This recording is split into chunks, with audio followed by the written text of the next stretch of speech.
Regardons maintenant quelques exercices. Va à la page 67 de ton cahier. Au numéro 8, tu dois représenter les situations par une expression algébrique. On va faire certaines lettres de cette page. On va faire A, B, D, F, ainsi que G et I.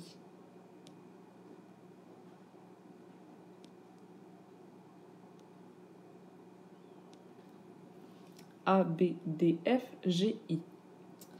Donc, la première, Joshua reçoit une allocation de 5 $ par semaine. Quel montant a-t-il reçu après X semaines? Donc, s'il reçoit 5 $ par semaine, et ce pour X semaines, si je veux savoir il va recevoir combien d'argent, prends quelques secondes pour y penser.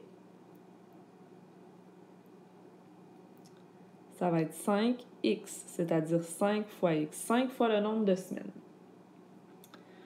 OB. Un père a 8 ans de plus que le triple de l'âge de sa fille. Si X est l'âge de sa fille, quel est l'âge du père? Donc, si la fille a X années, le père a 8 ans de plus que le triple de l'âge de sa fille. Donc, le triple de l'âge de sa fille, ce serait quoi? Prends quelques minutes pour tenter d'écrire l'expression algébrique ici aussi.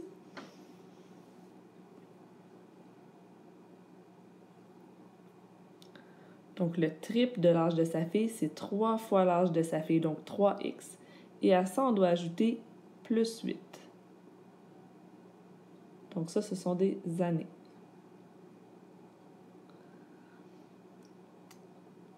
OD. Un plombier charge 85 $ pour son déplacement et 5 $ et 55 $ de l'heure par la suite.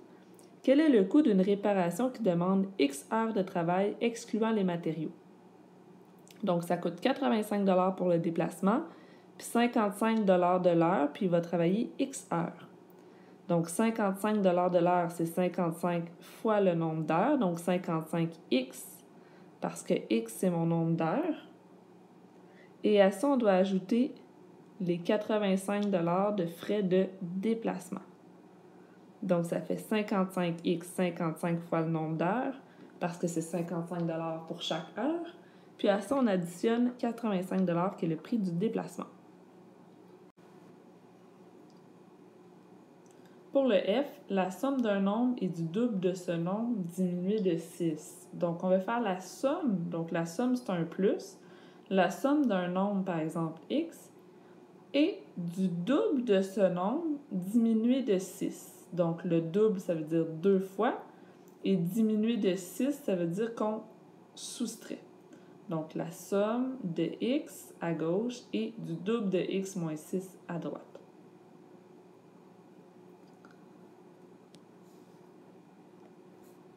Ensuite de ça, il y a G et I. Une équipe a disputé X matchs. Si la saison compte 61 matchs, quel est le nombre de matchs qui reste à disputer? Prends 2 minutes pour y penser.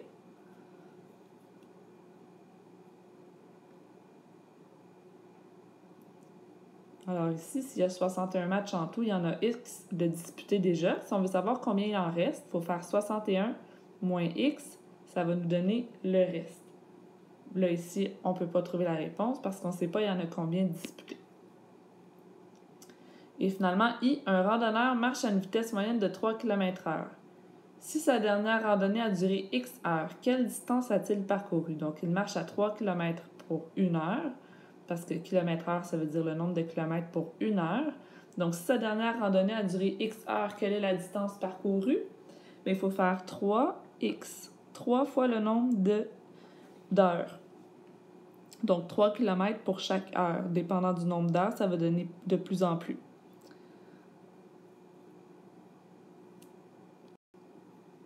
Va maintenant à la page 69. On va voir la différence entre une expression numérique, algébrique, une équation et une égalité. Donc, la première, c'est une expression numérique. C'est une expression numérique parce qu'on n'a pas de symbole égal puis on n'a pas de variable. Donc, c'est une expression numérique.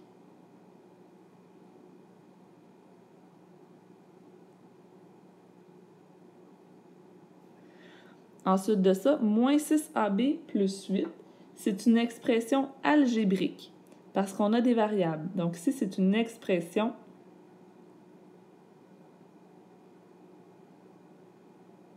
algébrique. La suivante, le C, 12x2 égale 649, c'est une équation. C'est une équation parce qu'on a une inconnue et un symbole d'égalité. On pourrait trouver la valeur du x. Et au D, c'est une égalité. C'est une égalité parce qu'on a le symbole égal, mais ici, on n'a pas d'inconnu.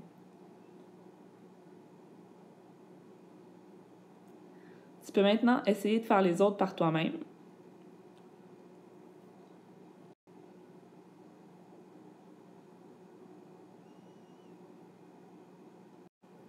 Voici les réponses.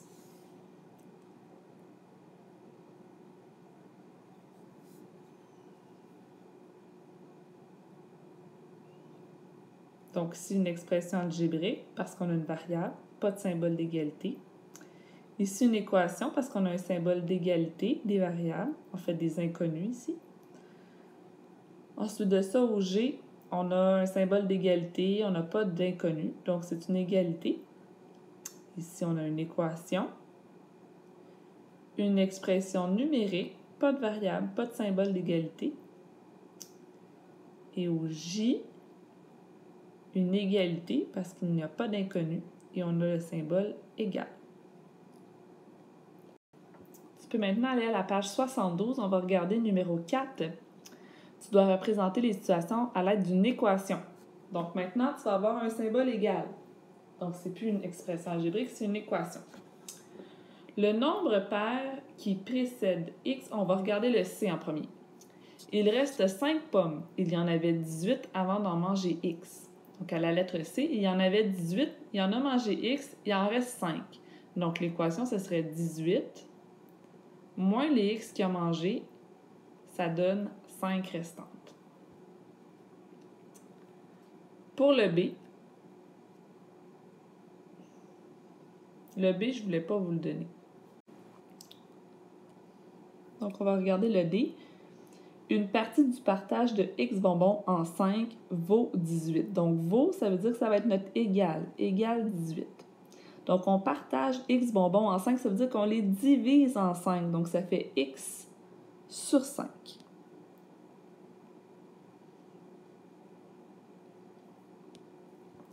Le G, il me reste 20 $ après avoir dépensé le tiers de mon avoir, x.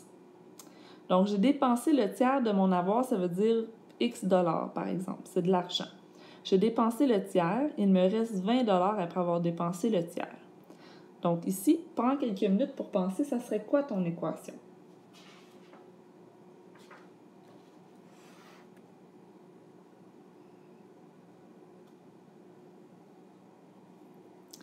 Ici, ce serait que tu as x argent, par exemple, dans ton compte de banque. Tu en dépenses le tiers, donc ça veut dire que tu enlèves un tiers x. Donc, tu soustrais de ton compte le tiers de ce que tu as dans ton compte.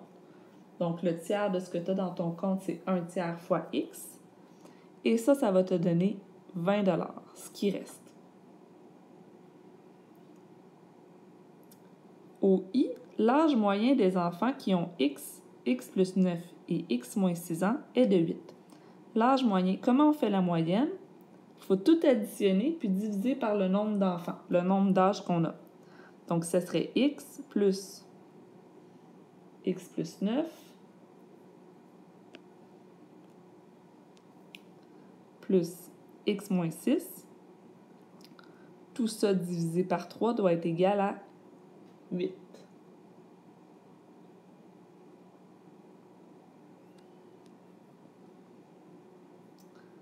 Finalement, le L, le total des dépenses des 3 amis s'élève à 687 $. Cathy a dépensé le 5e d'un montant X, Judy a dépensé 30 % de ce même montant X et Fanny a dépensé 328. Donc, le total, ça veut dire la somme. Donc, la somme va être égale à 687.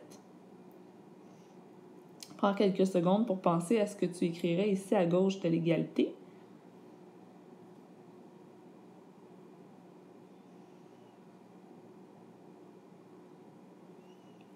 Donc, Cathy a dépensé le 5e de x, donc 1/5 de x. Judy, elle, 30 % de ce même montant. Donc, 30%, c'est 0,30. Si on se rappelle ce qu'on a fait en secondaire 1. Donc, 0,30, c'est la même chose que 30% de X. Et ensuite, Fanny a dépensé 328 $. Et ça donne une somme de 687.